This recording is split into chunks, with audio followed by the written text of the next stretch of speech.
Guys आज हम discuss करेंगे वेनाइटिस के बारे में, यानी कि जो पेनिस होता है उसकी सूजन के बारे में, जो लिंग होता है अपना उस पर सूजन के आ जाने के बारे में।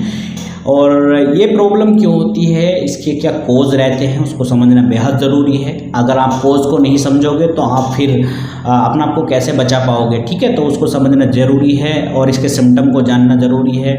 और इसमें इलाज क्या दिया जाता है वो भी मैं जानकारी देने वाला हूँ। बेलेंटिस जिसको हम बोलते हैं, बेलेनाइटिस भी कुछ लोग इसको बोलते हैं, तो इसी के बारे में आज हम डिस्कस करने वाले। मैं हूं आरिफ खान और आप देख रहे हैं आरिफ फार्मा क्लिनिक। जिन दोस्तों ने चैनल को सब्सक्राइब नहीं किया तो प्लीज़ चैनल को सब्सक्राइब कर लीजिए, बेल आइकन को प्रेस कर लीजिए ताकि आने वाली वीडियो आप तक पहुंच जाए। तो गाइज हम बात करते हैं पर बेलेनाइटिस के बारे में, यानी कि पेनिस की सूजन के बारे में।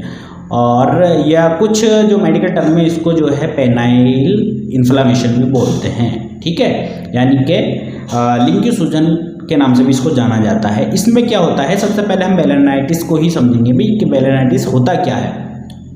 गाइज जो अपना जो प्राइवेट पार्ट होता है ना, जो पेनिस होता है उसका जो टॉप वाला हिस्सा होता है ग्लैंड, उस पर सूजन आ जाती है, उसी को जो है बेलेनाइटिस बोला जाता है। अब बात करते हैं भाई इसके कोज के बारे में, ऐसा क्यों होता है, इस कारण क्या होता है, लिंग पर सूजन क्यों आ जाती है, ठीक है। और इस केस में जो है आसपास के कई बार जो है पूरे ही पेनिस पे सूजन आ जाती है, और कई बार जो इसके आसपास की ग्लैंड होती हैं उन ग्लैंड पे इन्फ्लेमेशन यानी सूजन आ जाती है, ठीक। और जब ये सूजन आती है तो वहाँ पे जो यूरिन पास करने में भी प्रॉब्लम होती है, जलन होती है, ठीक है। बात करते हैं हम इसके कोज के बारे में। तो कोज के बारे में अगर बात करें, जो वहाँ पे जो लोग खतना नहीं कराते हैं, है ना, तो खतना नहीं कराने की वजह से क्या होता है, जो टॉप वाला हिस्सा होता है वहाँ पे ग्लैंड्स पे जो स्किन चिपकी हुई रहती है, जो छोटे बच्चों में 5 साल तक के बच्चों में अमूमन देखा जाता है, क्योंकि उनकी जो स्किन है वो चिपकी हुई रहती है। और 5 से 6 साल के बाद में जो स्किन पीछे वो जो है ढीली पड़ जाती है और स्किन पीछे जाने लगती है। तो तब तक ये प्रॉब्लम ज़्यादा देखने को मिल सकती है और बाद में भी ये प्रॉब्लम देखने को मिल सकती है। जो लोग खतना कराते हैं उनमें प्रॉब्लम कम देखने को मिल सकती है, ऐसा नहीं बिल्कुल देखने को नहीं मिलती, उनमें भी देखने को मिलती है लेकिन कम देखने को मिलती है। तो सबके साथ में जो खतना नहीं कराते हैं तो ऐसा नहीं है सबके साथ होता है, किसी किसी में देखने को ऐसा मिल सकता है, ठीक। अब बात हम यहाँ पे कोज की कर रहे थे, तो उस वजह से जब ये स्किन नहीं जाती है, टाइट होती है, पीछे नहीं जाती है और वहाँ पे चिपकी हुई रहती है, वहाँ पे हो जाता है बैक्टीरियल इन्फेक्शन, और कई बार जो है वहाँ पे फंगल इन्फेक्शन भी हो जाता है, ठीक। और जब बैक्टीरियल इन्फेक्शन यहाँ पे हो जाता है, और आपने देखा होगा वो जो मेल होता है, वो जो यहाँ पे जो गंदगी जमा होती है वो वाइट कलर में आपको देखने को मिलेगी, जो कि थोड़ी बदबूदार होती है, और वो मेल वहाँ पे जमा रहता है।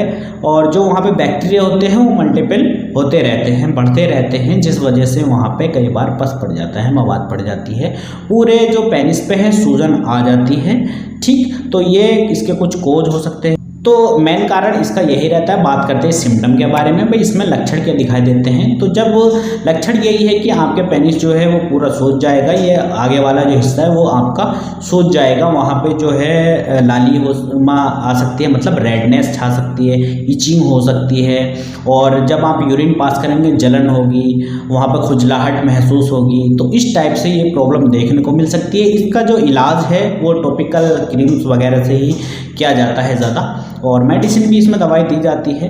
तो इसके जो सिम्टम थे मैंने आपको बता दिए, जैसे कि रेडनेस वगैरह वहाँ पे आ जाती है, जो ग्लैंड्स रहती हैं वहाँ पे भी सूजन देखने को मिल सकती है।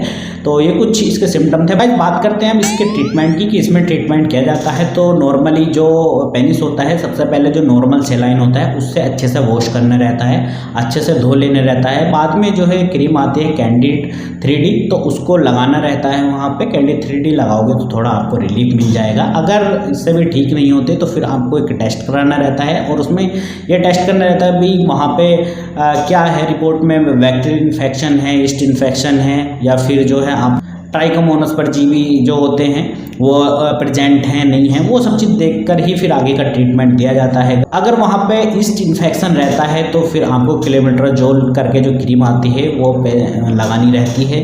और अगर बैक्टीरियल इन्फेक्शन आपको वहाँ पे देखने को मिलता है तो डॉक्सी 200 mg में ओडी आपको पेशेंट को देना रहता है। एडल्ट डोज में यहाँ पे आपको बता रहा हूँ, ओके। और गाइज यहाँ पे अगर ट्राइकोमोनास का इन्फेक्शन है तो ट्राइकोमोनास में मेट्रिंडाजोल आती है टेबलेट, वो टेबलेट आप दे सकते हैं। 400 mg में एक सुबह और शाम पेशेंट को 7 दिन तक देनी रहती है। पेशेंट फिट हो जाएगा 6-7 दिन के अंदर। और अगर इन सबसे ठीक नहीं होता फिर आप अच्छे डॉक्टर पर आपको जो है यूरोलॉजिस्ट से पास जाना रहता है, फिर आपको उसका कंसल्ट करना रहता है। तो ये सारी इन्फॉर्मेशन थी। अगर इन्फॉर्मेशन अच्छी लगी हो तो लाइक कर देना। मैं आपको बता दूं, कोई भी घर पे डॉक्टर ना बने, अपनी तरफ से दवाइयाँ ना खाइए। एजुकेशन पर्पज़ की वजह से हम वीडियो बनाते हैं। तो ये पूरी जानकारी थी यार। आप लोग चैनल को सब्सक्राइब नहीं करते, सब्सक्राइबर नहीं बढ़ रहे, काफ़ी टाइम हो चुके हैं। तो प्लीज़ चैनल को सब्सक्राइब कर दो, बेल आइकन को प्रेस कर दो और दोस्तों में शेयर कर दो। मिलते हैं किसी नए वीडियो में, तब तक के लिए जय हिंद। Thanks for watching.